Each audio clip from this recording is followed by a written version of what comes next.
Happy weekend semuanya, happy Saturday morning. Dan apapun yang Anda kerjakan, jangan lupa, today is Shabbat. Anda mesti stop, berikan kesehatan, kasih nourishment untuk jiwa Anda, which is you. Anda mesti sehatin dirimu. Kita bukan badan kita bukan apa yang kita punya. Kita punya telinga, kita punya hidung, kita punya jantung, kita punya paru-paru, tapi kita adalah nyawa kita. We are living soul. So saya berdoa Anda punya waktu hari ini betul-betul rest. Okay? Nanti kalau mau have fun, mau senang-senang makan siang, makan malam, do it with your family. Di mana semuanya satu rumah nikmati Tuhan.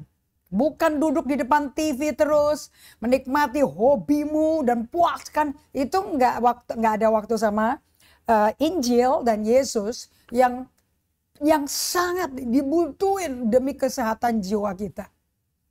Right? Bukan hobi kita, bukan makanan enak-enak. Kita nggak bisa makan sepanjang hari loh. Right? Dan kita nggak bisa tidur sepanjang hari.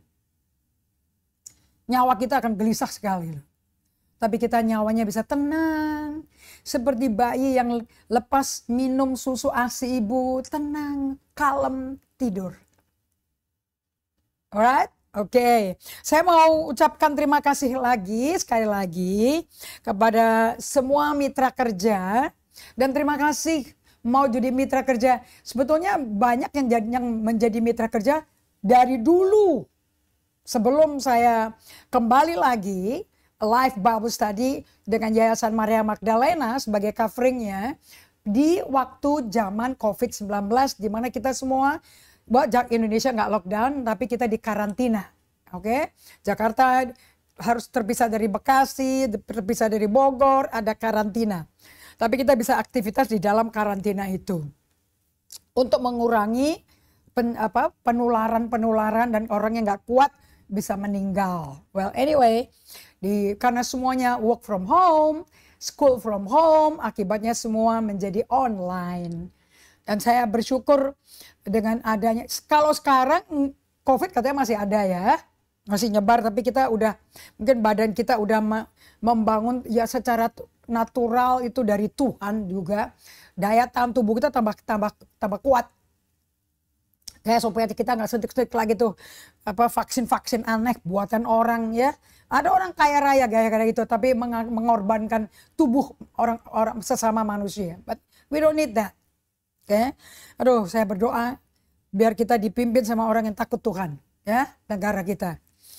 So, saya mau mengucapkan terima kasih bagi yang dulu karena sebelum saya memulai gereja lokal dengan sinode gereja generasi apostolik, saya memimpin Yayasan Maria Magdalena dengan mitra kerja yang memampukan saya bisa keliling Indonesia sampai ke luar negeri untuk semua masyarakat Indonesia tetap bisa mendengar Injil. Kabar baik, sepengertian perjalanan hidup saya dengan Tuhan. Nah, semasa COVID, sebelum COVID sampai masuk COVID, saya melalui fase lain lagi. Di mana saya dibuat Tuhan, ikut Tuhan, cara Tuhan. Oke, waktu kita masih kecil, masih baby, bertumbuh, kita pakai cara campur aduk lah. Pakai kekuatan sendiri, ya kan kayak bayi kan, jatuh-jatuh, kepleset-pleset, walaupun dia udah bisa merangkak, tapi kepleset-pleset, kemudian tambah kekuatan otot sampai dari merangkak itu, mulai bisa merambat, berdiri, kemudian dari itu pelan-pelan latihan sama orang tuanya, sama mamanya, mulai jalan sampai jatuh-jatuh. Right? Jatuh bangun, betul nggak? Nah, sekarang bagaimana Anda bisa hidup dalam kedewasaan rohani, sehat emosi. Sebab kalau baby jatuh, nangis, padahal nggak ada yang mukul, nggak ada yang ganggu, nggak ada kecelakaan, wah nangisnya keras luar biasa, ya. Itu narsisnya, wow luar biasa. Tapi setelah Anda mulai remaja, mulai masuk dewasa, Anda mulai ada hikmat, ada pengertian dari semua kesalahan yang telah dialami, yang sakit yang kita telah lewati. Ada pengertian. Anda mulai bisa belajar. Nah, sekarang udah mulai pinter. Sekarang mulai berjalan di tempat-tempat yang aman, yang tidak merugikan diri atau merugikan keluarga. Oke, nah kalau sampai masih masa bodoh, masih semaunya sendiri seperti waktu kecil, something is very wrong dengan Anda. Nah, kalau Anda ikut Tuhan, Anda menjadi mitra kerja, Anda akan menjadi dari anak kecil, dari bayi, anak kecil, ke remaja, ke dewasa muda, sampai dewasa serupa Kristus. Oke, nah ini nggak kelihatan di badan. Nggak kelihatan. Badan kita udah gede, tapi kita baru terima Yesus usia kayak saya 36 tahun. Berarti saya bayi rohaninya, pada badan 36. Jadi nggak sama ya, pertumbuhan kedewasaan rohani dan kesehatan emosi nggak sama dengan fisik. Ini penampilan nggak mewakilkan kita. Oh, kalau kita meninggalkan bumi ini tetap ada di bumi kok. Tapi kita yang sesungguhnya, Anda pernah ambil waktu nggak untuk kenal dia? Nah, Daud ambil waktu. Daud suka dialog sama jiwanya. Karena jiwanya tuh makhluk hidup kita. Itu kita. Dia nggak fokus ke badannya. Makanya dia mau tinggal di gua, mau mandi di gua, tinggal di gua, makan di gua, berkemah di gua, kayak sharing sama Saul, kayak nggak masalah. Karena jiwanya itu solid, selalu berada bersama Tuhan. Nah, Anda menjadi mitra kerja tujuannya buat itu, supaya Anda punya partner bertumbuh bersama sampai emosi jiwa Anda sehat. Rohaninya dewasa sampai ada buah. Kalau tanaman dewasa kan baru bisa berbuah kan. Kita mau tahu itu tanamannya bagus, pohonnya bagus apa enggak ya dari kualitas buah. Itu Yesus ajarin. Oke, di Matius 7, right? Dari buahnya kita tahu, bukan dari akar, bukan dari daun. Daun bisa rindang belum tentu berbuah kayak pohon ara yang dikutuk Yesus. Nah, saya mau Anda fokusnya yang benar. Kemana yang kita mesti fokus ya? Badan lari kiri lari kanan, sibuk ke kebaktian, kayak sibuk melakukan presentasi kebaktian, atau jiwanya yang perlu di-invest waktu sebanyak mungkin. Yang mana bagian Anda yang paling penting? Oke, mitra kerja sangat menentukan. Keberhasilan pengajaran ini disebarkan ke seluruh Indonesia. Kalau orang nggak sempat duduk dengerin di YouTube, bisa ketemu. Datang ke ibadah saya, duduk di kelas untuk mempraktekkan hidup. Sadar nggak jiwanya nggak sehat? Sadar nggak dari jiwa yang nggak sehat? Ternyata ada jalan, yaitu Yesus, yang bikin kita kalau ikutin dia menjadi manusia sehat emosi, dewasa rohani. Anda tahu nggak? Yesus nggak pernah burn out. Baik kita justru pendeta-pendeta yang burn out, kecapean, melayani orang, semua orang minta dilayani, minta didoakan. Sampai kita tidur nggak peduli, yang paling menyakitkan, keluarga sendiri dilantarkan. Keluarga dilantarin.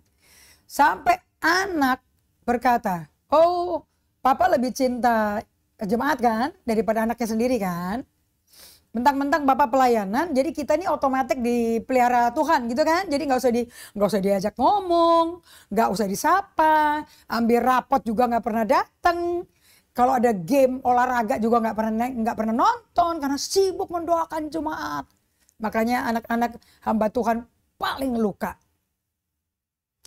Nggak ada, Tuhan nggak pernah kerja otomatis. Dulu saya doa kayak gitu loh. Wah Tuhan, aku keliling ke pedalaman, dusun-dusun.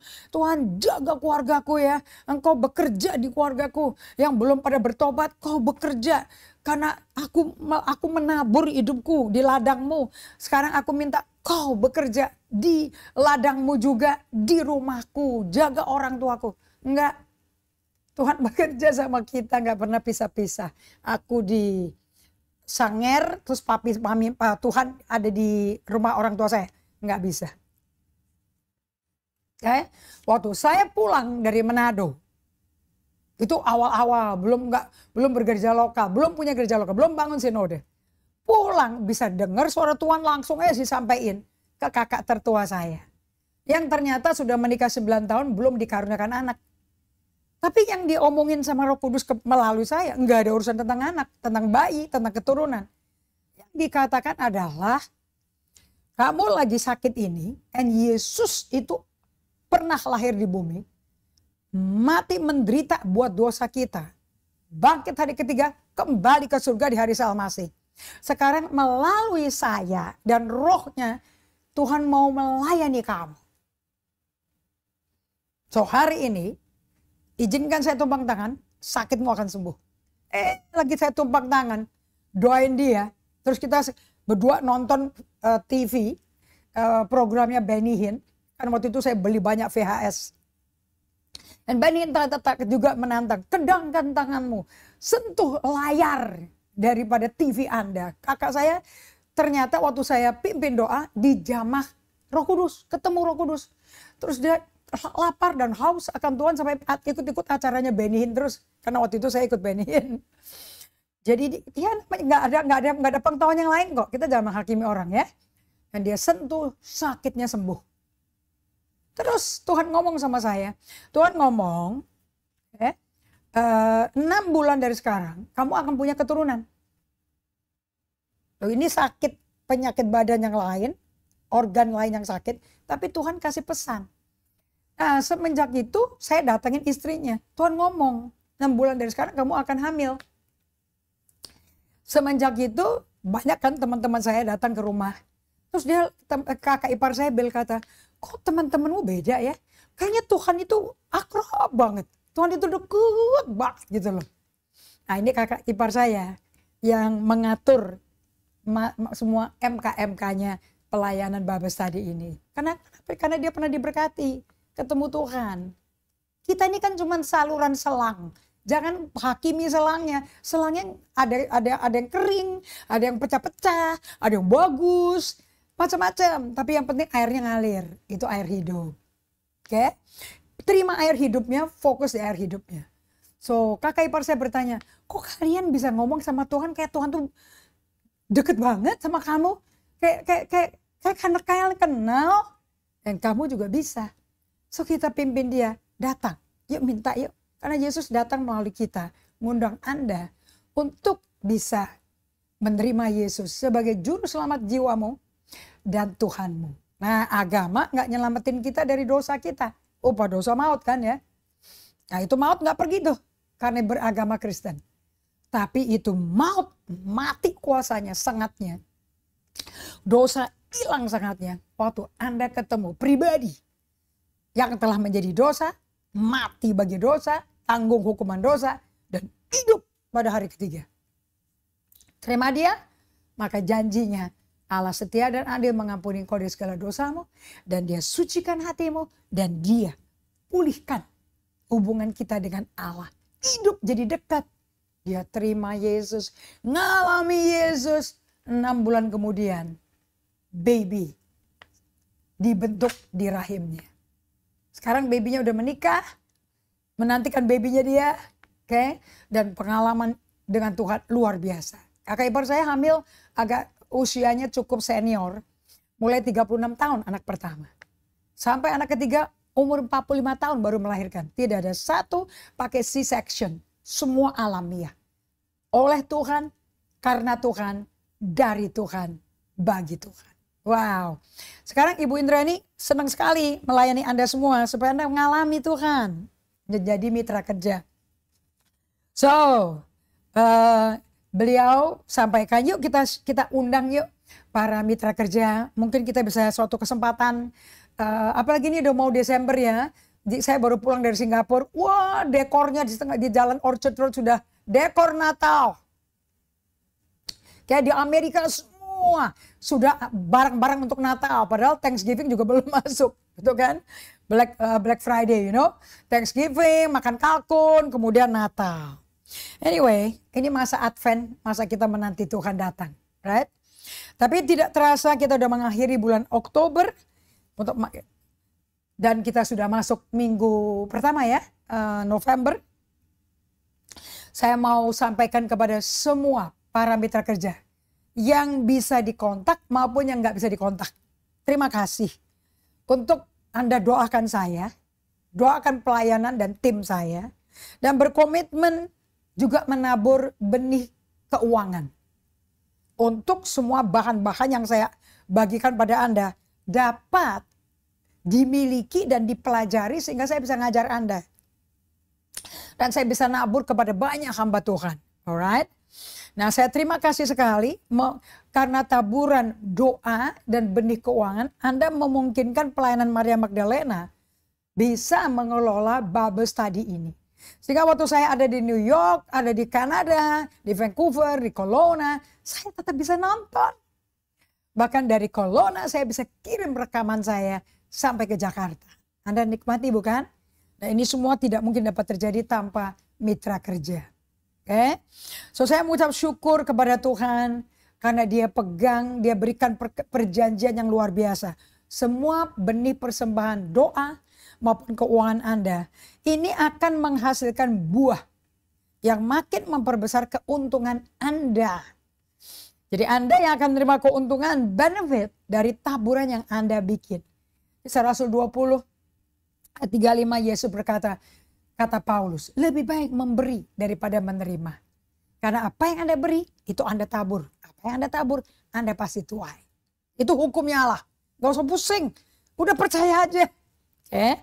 So, saya terima kasih juga untuk Ibu Elizabeth Untari, Bapak Henry Mulyawan, Ibu Helena Rotua, Ibu Ruth Alvarena sudah memberikan kontak untuk bisa dapat dihubungi sehingga kita bisa mengirimkan pemberian kado Natal sebagai penghargaan kami bagi Anda.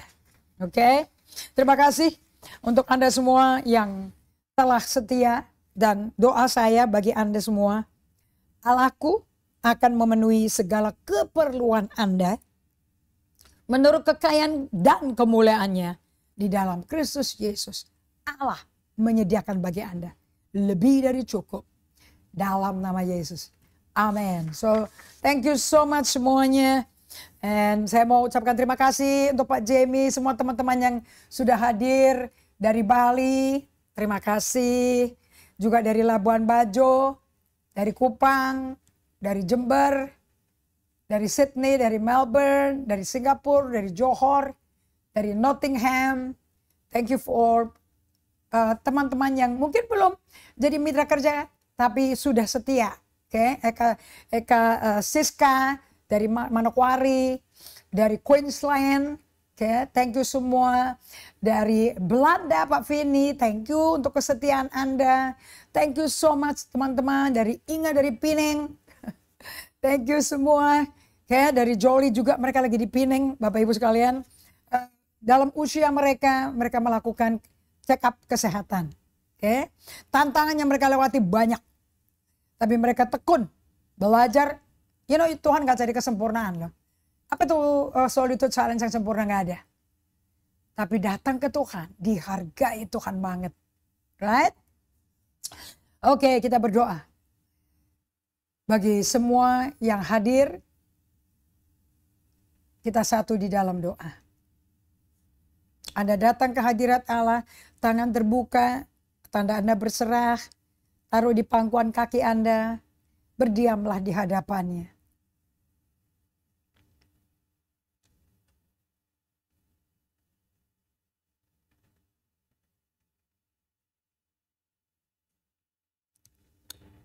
Bapa Surgawi, terima kasih. Kau Allah yang Bapa yang baik.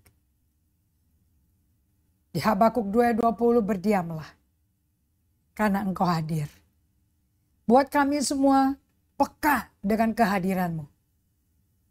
With sheer silence seperti Nabi Elia. Sekalipun tidak ada suara sama sekali. Tapi ada pengertian. Ada hikmat. Yang non-audible dari kehadiran silence-Mu. Bawa kami ke level ini Tuhan. Seperti Nabi Elia. Dan Roh Kudus urapi firman-Mu. Sertai kami dari awal sampai akhir. Di dalam nama Yesus Kristus. Amin. Oke, kita mau masuk. Anda semua ngikutin ya pelajaran dari hari Rabu dan Sabtu yang lalu. Oke, this solitude and silence thing is just amazing. Ini yang bikin jiwa Anda minum susu rohani, makan roti hidup dari kehadiran kasih Allah dan perkataannya yang adalah roh dan hidup. Dan itu roti hidup. Jadi Anda tuh fokusnya, ini yang saya ajarin semua ini fokusnya ke jiwa kita. Jiwa yang diciptakan baru karena ada roh baru yang masuk waktu lahir baru. Nah, itu membangkitkan jiwa kita agar jiwa kita yang adalah kita ini ikut Tuhan. Karena langkah orang benar dipimpin Tuhan, betul? Mazmur 37 ayat 23. Akibatnya Anda akan menjadi mempelai Kristus. Alright, dan jangan jual nyawa kita untuk segala macam film, konser, apa lirik-lirik yang dikatakan di lagu-lagu itu ya. Anda dengerin deh. Saya tuh kadang-kadang saya ke salon, kalau enggak tukang rambut saya punya rekan pribadi itu dia yang ngatur nyisir rambut saya. Tapi kadang-kadang saya pergi ke salon. Wah, kalau saya itu kan sepi gitu ya, nggak ada lagunya kan, sampai saya minta lagunya boleh diganti nggak sih instrumen aja, karena aku kan sambil krimbat gitu kan ngantuk-ngantuk gitu ya. Kalau musiknya rock, kata-katanya kasar, kematian lah, kehidupan yang porno lah, segala macam. Mendingan udah deh aku diem, bisa bobok karena capek badan saya juga. Dihormati loh. Nah, saya mau kasih tahu pada kalian, selama Anda melakukan solitude, silence, and stillness, Anda lagi membuat Tuhan diizinkan sehatkan jiwa Anda, merestorasi jiwa Anda. Tuhan gembalaku, takkan kekurangan aku. Kau bimbing aku ke sungai yang tenang, kau segarkan jiwaku. Ayo tanya sama Daud, kok jiwa sih yang dia omong? Kan makan rumput kenyang perutnya. Dibawa ke sungai yang tenang, haus dahaga hilang. Tapi kau jiwa direstorasi. Kita mesti tanya sama Daud. Itu orang yang sudah hidup di dalam Tuhan. Tuhan hidup dalam dia. Firman-Nya di dalam dia. Ini orang hidup dalam kerajaan Allah. Bukan luar biasa, luar biasa.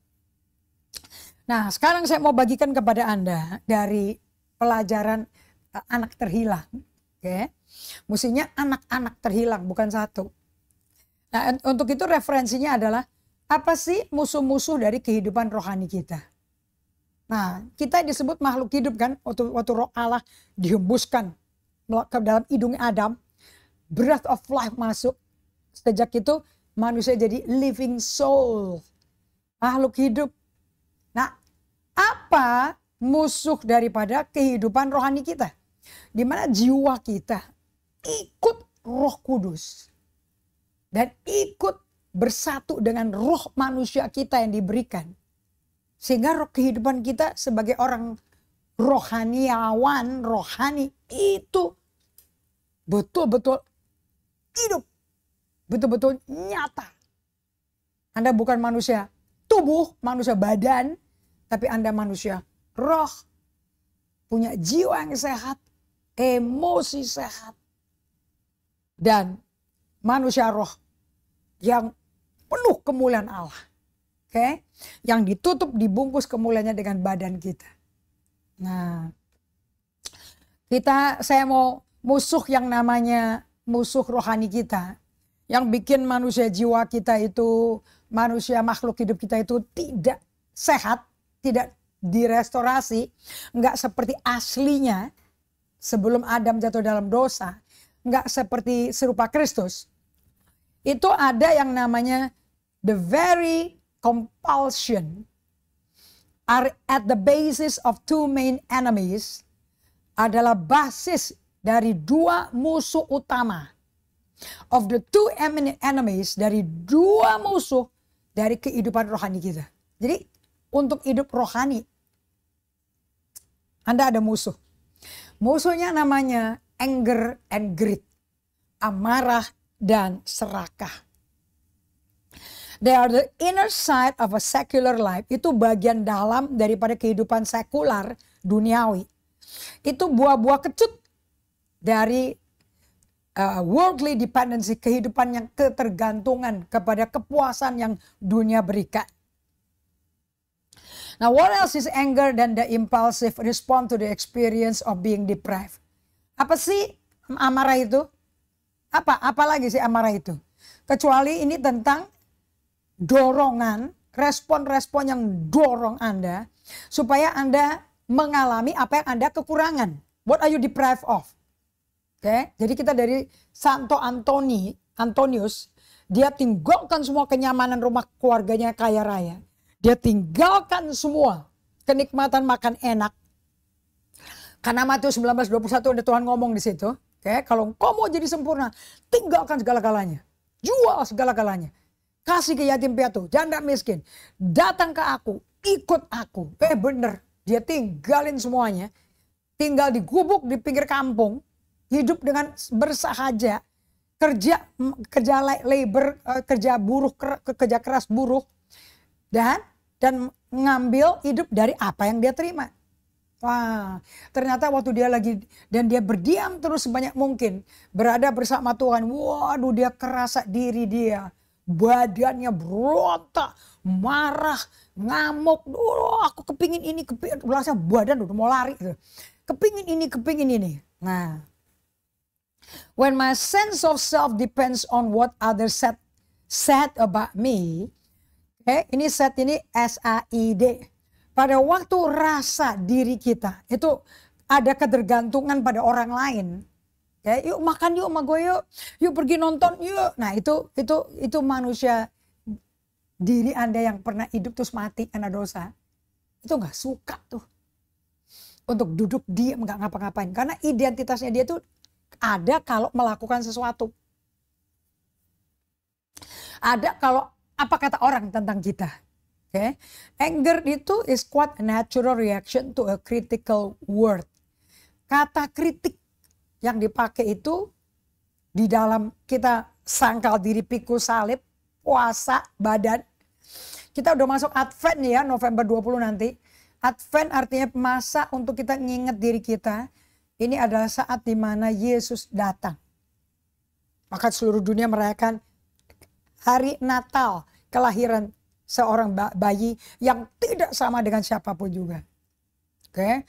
Nah, dorongan-dorongan inilah yang menjadi dasar dua musuh utama dan dari dua musuh kehidupan spiritual. Amarah dan serakah. Jadi apa yang kita gak kepingin, kita udah puasa, kita udah pakai tekad puasa. Justru keluar serakahnya. Sampai sakit badannya. Nahan, kepingin makan dan marah gak tahan kondisi seperti itu. Marah keluar, serakah keluar. Keduanya adalah sisi dalam kehidupan sekuler. Marah dan serakah. Dan buah-buah asap dari ketergantungan pada sistem dunia kita. Apalagi yang dimaksud dengan kemarahan? Selain respon impulsif terhadap pengalaman kehilangan. Kehilangan kenyamanan, kehilangan kenikmatan. Gara-gara menghormati firman. Oke, nah ini respon Anda bisa impulsif nih. Tapi ini kita hanya ketemu kalau kita ada di dalam sel, di dalam ruang tempat kita berdiam, bersada bersama Tuhan. Ketika rasa diri saya bergantung pada apa yang orang lain rasakan terhadap saya, kemarahan adalah reaksi yang wajar terhadap kata-kata kritis. Ya, dan ketika rasa diriku bergantung pada apa yang dapat aku peroleh, keserakahan pun muncul ketika keinginanku terabaikan. So, di sini Anda tidak hidup lagi berdasarkan penyediaannya kakak adik Anda.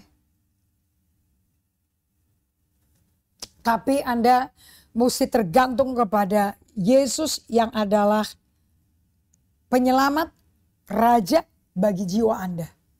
Maka keserakahan dan kemarahan adalah saudara laki-laki dan saudara perempuan dari diri palsu. Anda lingkari itu diri palsu. Kalau saya bisa ngomong diri palsu itu siapa kita yang hidup sebelum Yesus datang ke dalam hidup kita. Dan sebelum kita buat respon, membuat keputusan untuk berserah, percaya, dan ikut Tuhan. Nah itu sebelum berserah, ikut Tuhan, itu manusia lama kita. Jiwa kita yang ngatur semua hidup kita. Dan penuh narsisme. Dan makanya isinya marah dan serakah. Nah pada waktu Roh Kudus melahirkan roh manusia yang baru. Sehingga kita selamanya menjadi roh. Kita adalah manusia roh, punya jiwa, tinggal dalam tubuh. Nah, si jiwa yang rusak, yang sesat, yang terhilang dibangkitkan oleh Roh Kudus untuk kembali satu dengan manusia roh kita. Dan hidup bersama manusia roh kita yang menjadi alamat rumahnya Yesus di bumi. Rumahnya kerajaan Allah di bumi. Karena Raja Yesus rohnya ada di dalamnya. Nah, kalau udah mengalami ini, sampai satu ini, itu si anger itu sama greed itu bisa lemes kekuatannya. Tapi kalau Anda tidak pernah solid to silence, nggak tahu ada anger dan greed sama sekali. Nah, kita buka Lukas 15 ya, ayat 20b sampai 32. Kita lihat tuh si anger keluar. Oke. Ketika ia masih jauh, ayahnya telah melihat yang bungsu pulang. Lalu tergeraklah hatinya oleh belas kasihan. Ayahnya itu berlari mendapatkan dia, lalu merangkul dan mencium dia. Luar biasa ya. Anda bisa renungan sebentar gak sih? Sejahat-jahatnya kita, sebingung-bingungnya kita, sedosa-dosanya kita, kalau kita balik ke Allah Bapa kita, itu kita nggak diinterogasi dulu loh, pakai staffnya untuk mau tahu motivasinya apa nih, bener nggak mau bertobat?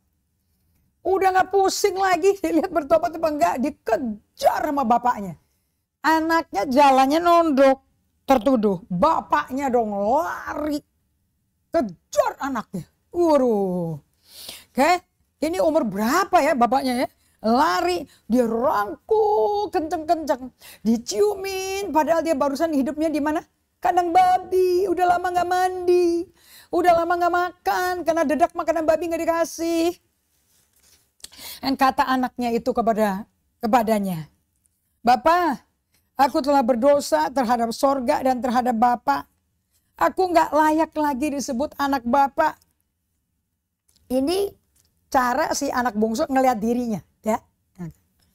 Tapi ayah itu berkata kepada hamba-hambanya, lekaslah, nggak dijawab loh. Bapaknya ngomong sama karyawannya, lekaslah, bawa kemari jubah yang terbaik, pakaikanlah itu kepadanya, dan kenakanlah cincin pada jarinya, dan sepatu pada kakinya. Dan ambillah anak lembu tambun itu, sembelihlah dia, dan marilah kita makan dan bersuka cita. Sebab anakku ini telah mati dan menjadi hidup kembali. Ia telah hilang dan didapat kembali. Maka mulailah mereka bersukaria. Ayat 24 ya. Sebab anakku ini telah mati, hidup kembali. See? Mati jiwanya, mati rohnya. Sekarang karena balik ke Bapa, dapat pengampunan dosa, itu dikasih a new soul, a new living soul. Karena roh Allah Bapaknya kembali. Ia telah kembali, yang hilang telah kembali. Dan bersukacitalah. Satu orang bertobat, seluruh malaikat di surga bersukacita. Maka mulailah mereka bersukaria. Ayat 25. Tetapi anaknya yang sulung berada di ladang. Dan ketika ia pulang dan dekat ke rumah, ia mendengar bunyi seruling dan nyanyian tari-tarian. Ayat 26. Lalu dia memanggil salah seorang hamba dan bertanya kepadanya, apa artinya semua ini? Dan jawab hamba itu, adikmu tuh loh telah kembali. Dan ayahmu telah menyembeli anak lembu tambun. Karena ia mendapatkannya kembali dengan sehat. Maka marahlah anak sulung itu. Dan ia tidak mau masuk. Lalu ayahnya keluar dan berbicara dengan dia. Tiba-tiba ada yang selama ini kerja keras di ladang bapaknya, gak pernah buang-buang uang bapaknya loh. Kerja keras, rajin. Tiba-tiba ada emosi yang meledak. Waktu melihat dan mendengar adiknya membungsu yang hidup dengan pelacur, buang-buang uang bapaknya, habisin harta bapaknya, dan balik dan dirayakan. Wow, dia nggak tahu apa yang dirayain ya. Ayat 29, bapaknya berkata,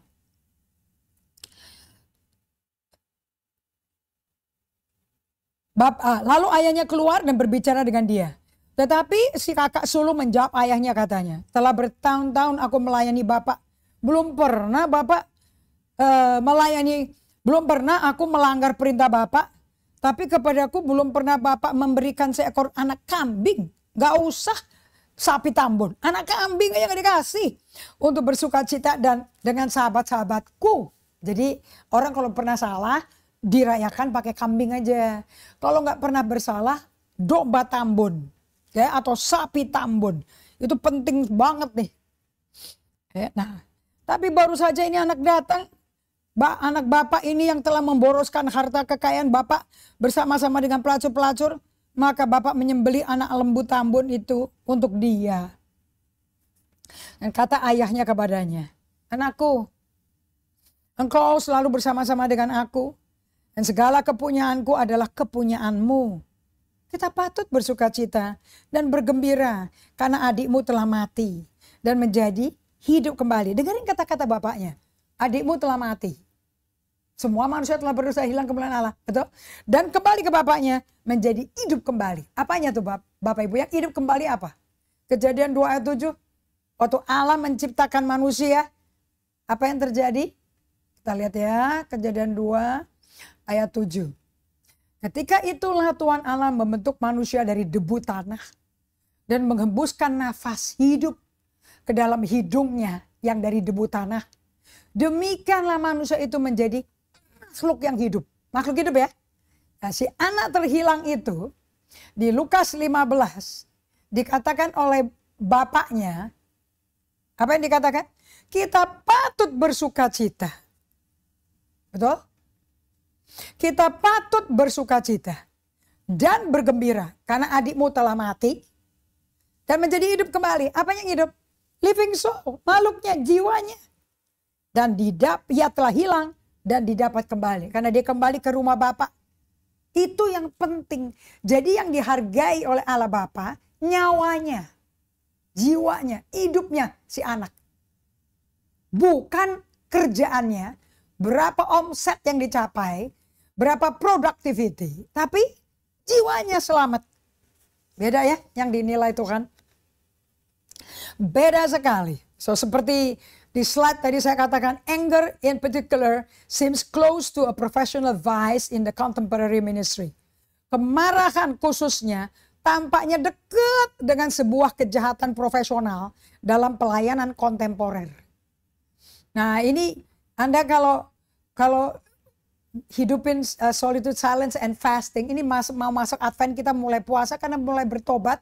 Kita yang udah hilang keseret sama dunia, udah jadi kayak orang dunia, nilai dunia ada di gereja sekarang. Nah, nanti kalau Anda dipisahkan ikut Tuhan, nanti keluar deh. Amarah, serakah, itu keluar. Itu dari diri palsu yang dibuat oleh paksaan sosial dunia yang belum ditebus. Kayak itu di slide sebelumnya. Right? Ini bahaya banget ini. Itu false self, itu yang jiwa yang berdosa. Sebelum ada roh.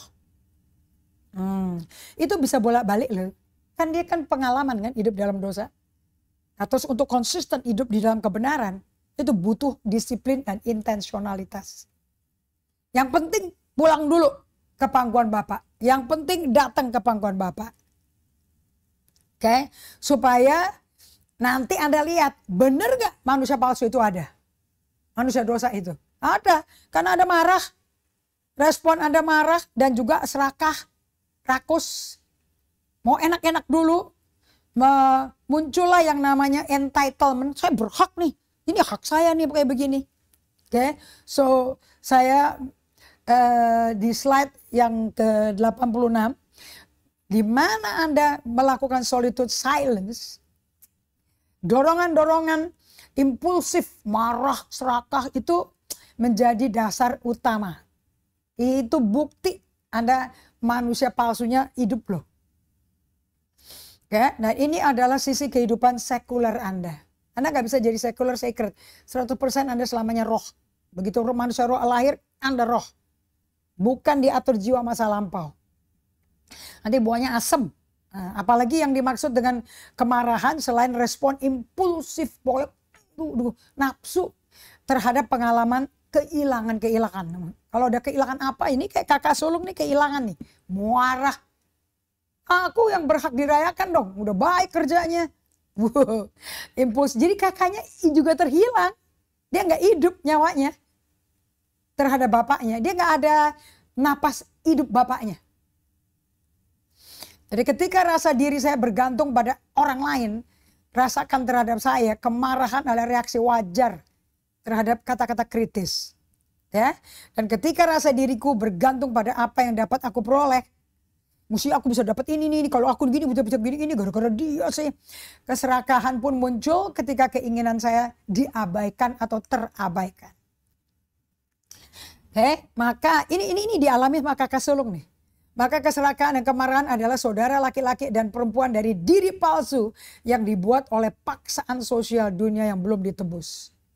Kemarahan khususnya tampaknya dekat dengan sebuah kejahatan profesional dan pelayanan kontemporer. Ya, yang Anda mesti ingat ya, nah, saya mau ngomong terbuka tentang diri saya. Pendeta itu cuma gelar, fungsi, ya, tapi kita masih manusia ya. Para pendeta pun marah loh kalau jemaatnya nggak hadir semua, kurang hadirnya. Para pendeta pun marah kepada para pemimpin mereka karena nggak mimpin. Marah kepada para pengikut karena mereka nggak ngikutin. Anda pernah lihat nggak pendeta marah-marah? Ya, saya juga marah-marah. Mereka marah kepada mereka yang tidak datang ke gereja karena nggak datang, karena ada alasan lain. Marah kepada mereka yang tidak datang karena nggak antusias. They are angry at their family. Mereka marah kepada keluarga-keluarga mereka yang bikin mereka rasa salah, tertuduh. And angry at themselves, marah pada diri sendiri. For not being who they want to be. Karena tidak bisa menjadi, sebetulnya aku nih bisa menjadi kayak begini. Gak usah gue ngalami begini. Tapi marah bawaannya. This is not an open, blatant, roaring anger. Ini marah tapinya gak kelihatan dan gak termanifestasi. Coba Anda ketemu pendeta kan semuanya shalom. Ya, itu kan gak langsung. Buah. Jadi ada marah. Cuman gak terbuka, gak belak-belakan. Blatant tuh belak-belakan. Itu bukan amarah yang geram, roaring anger. Tetapi an anger which hidden behind the smooth word. Amarah yang tersembunyi, terkubur di belakang kata-kata manis, kata-kata rohani. Di belakang smiling face. And di belakang handshake yang polite. Jabatan tangan yang sopan, yang baik. Anda mau tahu itu namanya apa? The frozen anger. Amarah yang beku. Kakak sulung punya amarah beku. Frozen anger is an anger which settles into a biting resentment and slowly paralyzes a generous heart. Amarah beku. Kita punya juru selamat, Mesias kita bukan Mesias yang frozen loh. Emotionally dia nggak frozen. Yesus bisa marah, sambung di bait Allah. Ini rumah doa kau bikin jadi sarang penyamun. Dia bisa marah sama pohon ara karena nggak ada buahnya. Dia bisa, but yang itu bukan frozen. Kalau ini frozen anger, ada marah terpendam tapi nggak keluar. Nanti ada sesuatu yang betul-betul menyentuh apa yang berharga bagi dia. Bludak keluar. Nah itu namanya frozen anger. Biasanya saya senyum-senyum, shalom, haleluya. It's an anger yang settles, yang menjadi amarah terpendam yang gigit. Dan pelan-pelan melumpuhkan hati yang murah hati. Mereka marah pada keluarga mereka yang membuat mereka merasa bersalah. Dan marah pada diri mereka sendiri karena tidak menjadi seperti yang mereka inginkan. Ini bukanlah kemarahan terbuka, terang-terangan, tapi menggelap. Melainkan kemarahan yang tersembunyi di balik kata-kata halus, mulus, wajah senyum, dan jabatan tangan yang sopan. Kalau frozen anger di bahasa Indonesia saya terjemahin, ini disebut kemarahan yang membeku. Kemarahan yang membeku adalah kemarahan yang menjadi dendam yang menggigit dan perlahan-lahan lumpuhkan hati yang murah hati. Karena mereka marah kepada keluarga mereka, yang membuat mereka merasa bersalah. dan marah pada diri mereka sendiri karena tidak menjadi seperti yang mereka inginkan. Ini bukanlah kemarahan yang terbuka, terang-terangan, dan menggelap, babi buta maksudnya gitu ya. Melainkan kemarahan yang tersembunyi di balik kata-kata yang mulus, kata-kata yang penuh dengan yang disertai wajah senyum, dan jabatan tangan yang sopan. Ini disebut kemarahan membeku. Kemarahan apa? Membeku. Saya ulangi ya. Kemarahan membeku adalah kemarahan yang menjadi dendam yang gigit dan perlahan-lahan lumpuhkan hati murah hati. Dan marahnya nggak terkontrol, ngelabrak langsung. Jika ada sesuatu yang membuat pelayanan tampak suram dan membosankan, itu adalah kemarahan yang gelap dan berbahaya dalam diri para hamba Kristus. So if there's anything that makes the ministry look grim and dull, it is this dark and insidious anger in the servant of Christ. Jadi kita kalau sebagai hamba Tuhan di depan jemaat, orang gak ada yang tahu loh kalau kita mendem amarah dan keserakahan. Oke, nah itu bisa karena kita semuanya ngomong shalom baik, senang sekali bisa hadir, mari maju lagi kuat ya, nanti kita doain. Tapi kalau udah masuk ke urusan sesuatu yang berharga bagi dia disentuh, langsung meledak, saking gigit banget loh. Nah ini terjadi sama kakak sulung. Dalam perumpamaan anak terhilang, prodigal son. Kita belajar dari Henry Nouwen bahwa tiap kali kita mengembara jauh dari kasihnya Allah Bapa, kita tuh terhilang. Kita melihat ini di adik bungsu daripada keluarga ini, ya, yang berontak sama bapaknya dan kabur dari rumah. Jadi saya ulangi ya, ini patokannya gini aja deh. Kapan Anda jadi anak bungsu yang terhilang? Waktu kita mengembara, lari ke dunia, ke sekular. Nikmati teman-teman dunia yang suka acara dunia, konser, film-film dunia, kayak ketarik semua. Kita hilang nyawanya. Nah, akibatnya kita kabur, kita akan ikut. Makanya Thomas Merton ngajarin kayak kita itu tinggal di kapal karam. Nanti kalau ini kenikmatan dunia, fame, accomplishment, pencapaian, ketenaran, kekayaan menumpuk. Wah, kita udah lupa Tuhan tuh. Mulai kendor baca Alkitab, mulai kendor berdoa. Apalagi soal itu silence, tidur. Karena udah kecapean, having fun, adrenalinnya rush, sugar rush, semuanya. Dan pas pulang suruh diam di kaki Tuhan, hilang. Oke, nah nanti itu Anda bisa keseret tuh. Jadi foya-foya dan sebagainya. Nah, kalau Anda seperti itu, Anda udah jadi anak terhilang. Oke, kita juga lihat di kakak sulungnya. Tetap setia, nggak pernah keluar ladang bapaknya. Tapi juga ternyata ya juga hilang nyawanya. Itu makhluk hidupnya hilang. Kenapa? Karena dia juga jauh dari hati bapaknya. He wandered from the love of the father. Dia tuh nggak merasa disayang bapaknya loh. Dia bilang, aku kerja keras seperti ini. Bapak nggak pernah rayakan aku dengan teman-temanku. Dan kasih kado kambing aja nggak pernah. Dan bapaknya berkata, loh, selama kamu tinggal di sini semua milik bapak ya milik kamu. Kamu nggak usah buktikan kamu layak terima perayaan, nggak perlu. Jadi dia nggak tahu dia disayang bapaknya. Dia nggak tahu bapaknya sayang dia. Kayak stranger tapi di dalam, wih bahaya nih. Ada orang terhilang tapi di dalam gereja. Nah Henry Nouwen berkata seperti ini. Hilangnya kasih bapaknya, kehidupan di anak sulung lebih sulit dikenal daripada adiknya yang betul-betul pergi ke pelacur sekalian. Ini kayak bunglon loh, ini kayak kamuflase. Oke? Padahal dia melakukan semua yang benar gitu. Gak pernah keluar dari ladangnya, bertanggung jawab terhadap ladang bapaknya. Tapi buat dia tuh ini milik bapakku nih. Makanya aku bisa tinggal di sini dan bisa makan yang enak karena aku kerja. Jadi aku mesti earn the love of the father. Dia mesti kerja keras untuk beli kasih bapaknya. Padahal bapaknya enggak. Oh, kamu di rumah sini kok merasa mesti beli, kenapa?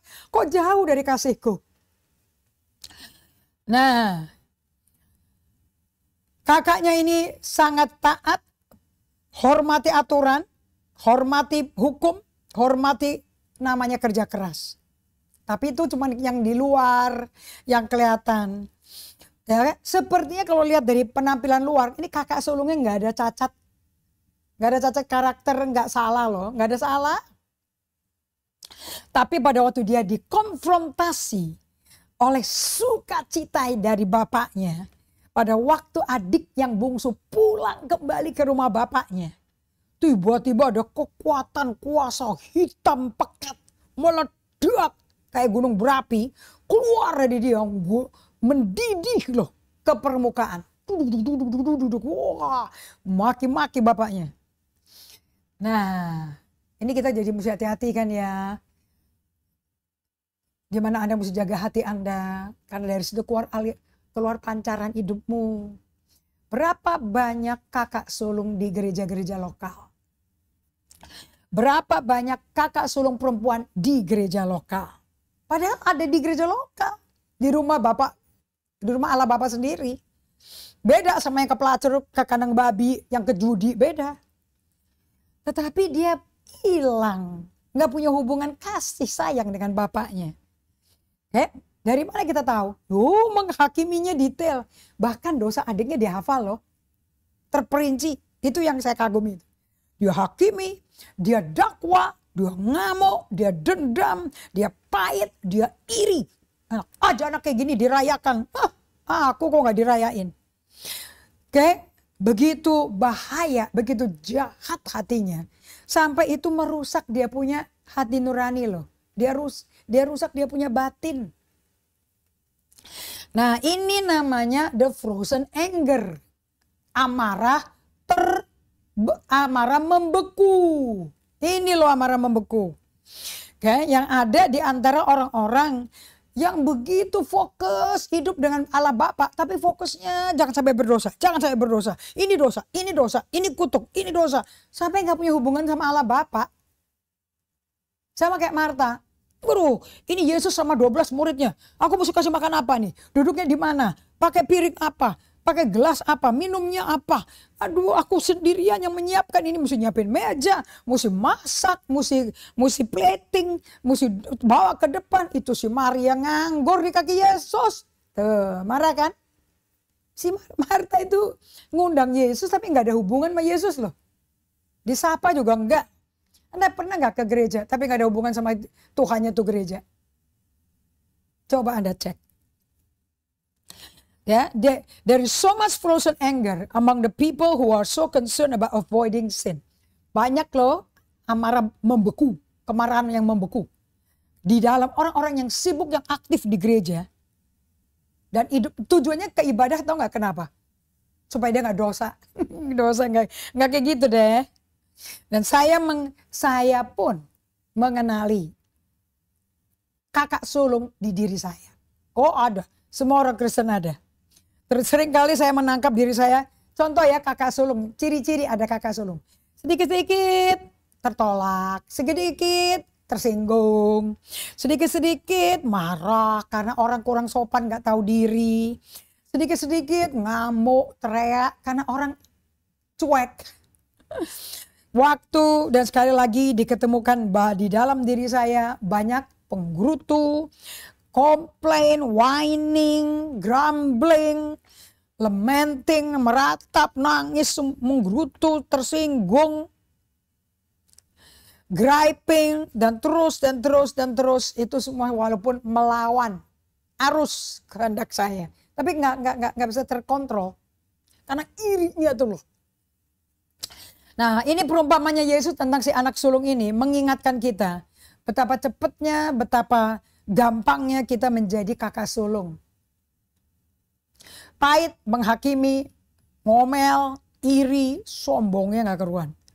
Tapi juga menyediakan satu yang paling gambaran yang paling jelas ya dari Lukas 15 ini adalah kasih bapaknya. Jadi sekarang saya kalau baca Lukas 15, saya fokusnya di bapaknya, bukan di dua anaknya. Nah, karena saya mesti serupa dengan Tuhan kan. Di mana kasih itu mengundang pulang anak bungsunya dan kakak sulungnya untuk balik kepada dia berulang-ulang setiap hari, setiap minggu, setiap bulan, setiap tahun. Kayak dia mengundang Anda kembali kepada dia. Yuk balik yuk, yuk balik yuk. Supaya Anda jiwanya hidup lagi. Penuh dengan kasih sayang Allah. Amin. Saya berdoa Anda sadar penghalang rohani butuh apa hari ini. Mari kita berdoa.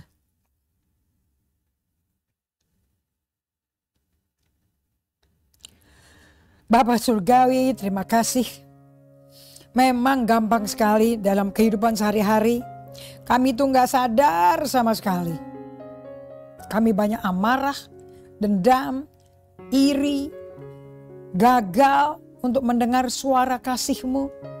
Suara-Mu yang penuh kasih sayang.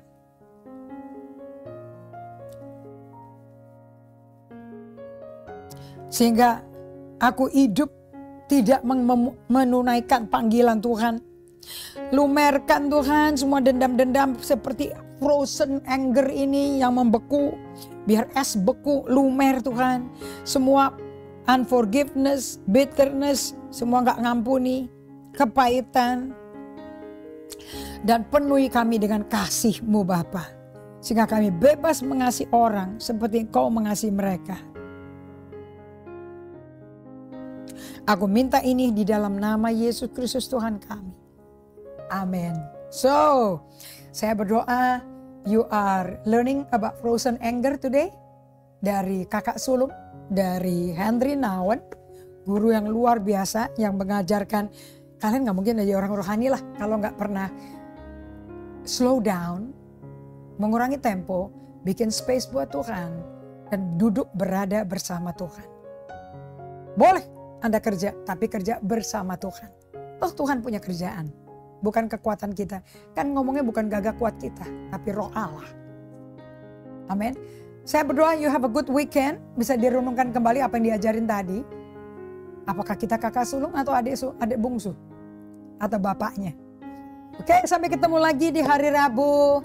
Dan untuk semua Bapak Ibu sekalian, saudara sekalian yang tinggal berdomisili di Bali. Atau tamu-tamu MK kami yang pas liburan di Bali. Please hadir di pertemuan ibadah kami. Kalau gereja kami di Bali, ibadahnya Sabtu. Sehingga Minggu kita bisa sabat. Benar-benar sabat. Oke, jam 2 sampai selesai, sampai jam 4.30. Di ruang boardroom Hotel Trans Resort Hotel, Kabupaten Badung. Daerah Seminyak. We'll see you there. Dan kita ketemu di Bible Study hari Rabu depan. Tuhan berkati.